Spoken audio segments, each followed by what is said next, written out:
everybody, it's Nick, Pennsylvania. Just wanted to give a kind of a short thing today, let everybody know what's going on and what's going to be coming up next.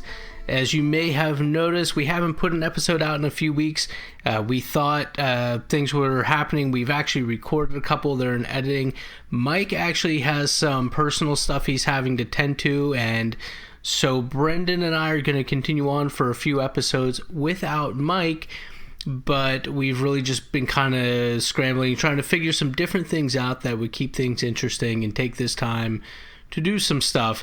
So we actually are going to have a few episodes forward where we're going to bring in some other people, voices that you may recognize from previous episodes, speak to them a little bit, get their opinion on stuff, share some additional stories, and they're going to be speaking with us live.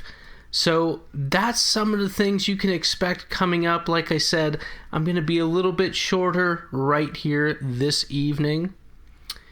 But I did want also to put a call out there. We have really enjoyed all of the emails that we've received and all the different requests from people saying, you know, we have this story, I would definitely like to be interviewed. Please continue to email us.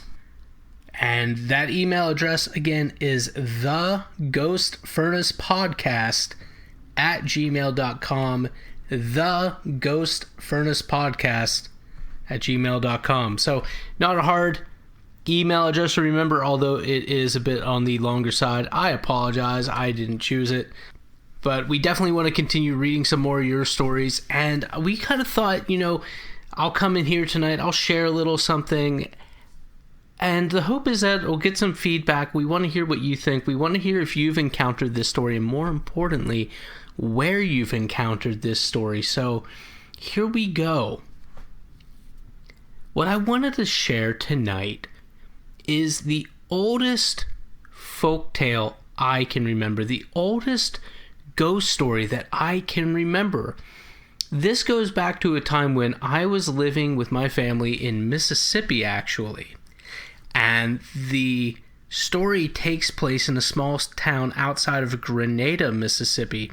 I can't remember the precise town, but that's not important, and I think you'll see why in a moment. Well, you might see why, because I feel like this may be the most oft-repeated trope, other than, say, just the general haunted house, which we encounter stories of all the time. So here's the story, as I heard it as a young child in central Mississippi. Years ago, 1950s, early 1960s, there was a school bus of children, and that school bus stalled out on the railroad tracks.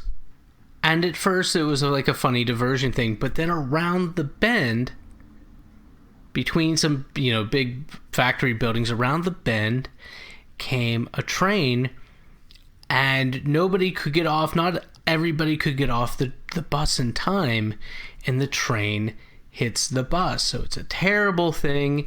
I've heard other times this story's told where like the emergency exit jams, or it's foggy and they can't see the train coming. But I live very close to many train tracks and they blow the whistles. But okay, I'm trying not to be that guy tonight.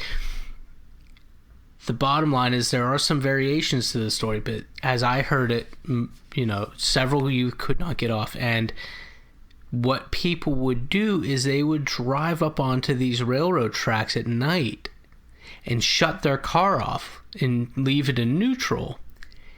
And the ghosts of the children would then push the car off the railroad track so that they could save somebody from experiencing suffering the same fate that they had experienced all those years ago on that vehicle. So, I am really curious to hear from you. Have you heard this story before? If so, where did the version you heard take place? And so where and what variations, no matter how minor, did you hear in that story?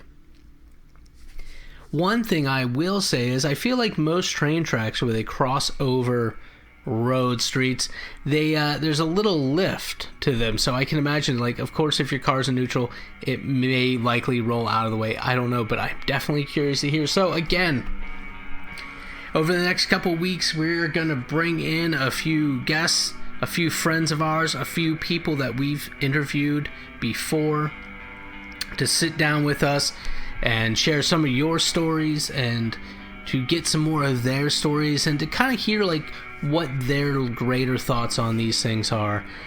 So while Mike is out, we're going to bring in some people, and again, we would love to hear from you. We would love to be able to share your stories. We would love to, if you've got a longer thing, maybe interview you. If you're able, if you're willing, we'd love to hear from you. So I want to thank everybody for sticking with us. I want to thank everybody that's reached out to us so far. A few people asked, make sure everything's still good, make sure that we are still doing this. We most definitely are, and we will hear from you soon, and you will hear from us around the same time. Take care.